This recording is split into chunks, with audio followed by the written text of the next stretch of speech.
What's going on, everybody? JumboBunny here. I know it's been a little while. I hope you've all had a wonderful Christmas, and I hope you're off to a very prosperous new year. I know I had a wonderful time spending time with my wife's family in South Carolina. Long trip, lots of driving. But man, it's just par for the course for this time of year for me.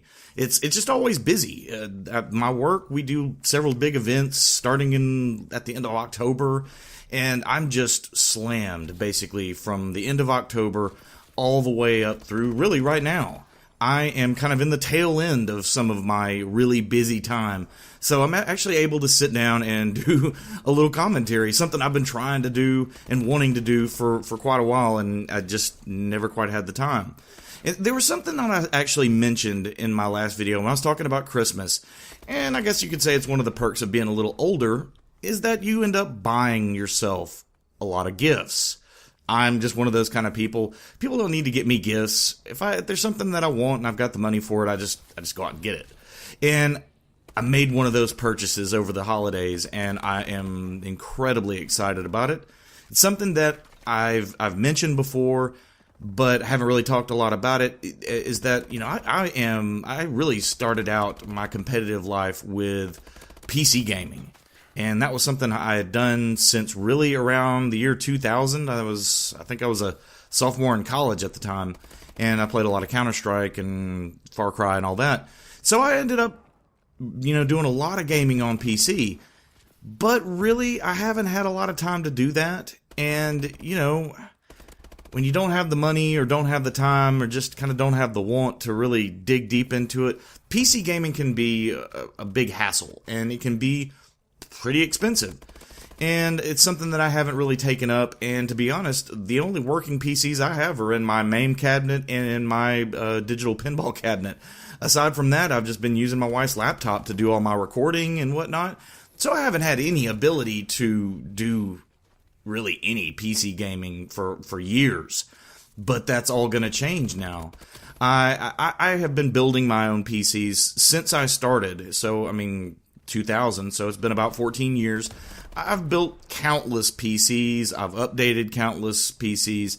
It's not a big deal for me to do, but I've just been so busy and time strapped, and I'm not up on all my research on components and compatibility and what are going to be the best things to put into my computer, that I ended up actually going with a custom PC. And I know all the PC purists are going to go, noob, or they're gonna gripe that I spent way too much money. I've been that guy. I've been the PC Master Race guy, and I actually ended up doing a lot of research after I looked at some custom builds, and I compared some companies, and I got some prices, and I found a really great one.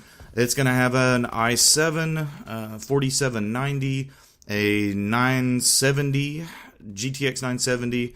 16 gigs of RAM. It's going to be a nice little build. I'm really stoked about it, and it's really going to open up a lot of different windows for me in terms of recording and giving you guys some PC gameplay along with the console stuff. Because I'm not going to turn into the PC snob.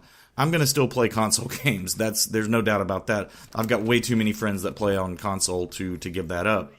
But it should be coming in here in the next week or so, hopefully right in time for the H1Z1 early access, a game that I'm really excited about. If you haven't been doing any research or heard about it yet, H1Z1 is basically an alternative to DayZ in terms of survival, kind of first-person survival horror, that kind of stuff. It's not just first person, but it's a really interesting game. There's starting to be a lot of information coming out about it, and I believe it would be called a beta. I don't think it's an alpha. Is going to be released on the 15th, which of course is next week. So I'm really excited about playing that and getting in some DayZ time, and I'm really looking forward to it. So I hope y'all continue to stay with me and hear and get to watch more of my little exploits on the PC coming up. So it's going to be really exciting. So I hope everybody had a wonderful Christmas. I get spoiled. My wife is, I think she's under the impression that I am still a kid, although I might act like it sometime. I'm not. But even her parents get me gifts, which to me is really weird. But it's awesome. Love her family. And look at this guy. Yeah, you're so good, buddy. Anyway, it's just a really good time. We spent a lot of time over there. Ate some amazing food, of course. People in South Carolina, Southern people know what's up. But yeah, it's really such a busy time that during the break that I have, I really get to actually reflect and enjoy myself. Because up to that point, when I go on vacation, that my phone turns off, and I'm not taking any calls from work because that's my time to decompress. You run and you run and you run, and sometimes you just kind of have a break, and that's what Christmas is for me. And that's probably one of the best parts about it. But what do you guys get up to for Christmas? Anybody go on any trips? I know some people like to go on vacations and stuff. It's not something I've ever done. Hope you guys had a wonderful, wonderful holidays. Hope you've had a wonderful New Year so far. Hope you didn't party too hard. And I hope you will come back and see me for the next one. This is your boy Jumbo Bunny, and I am out of here.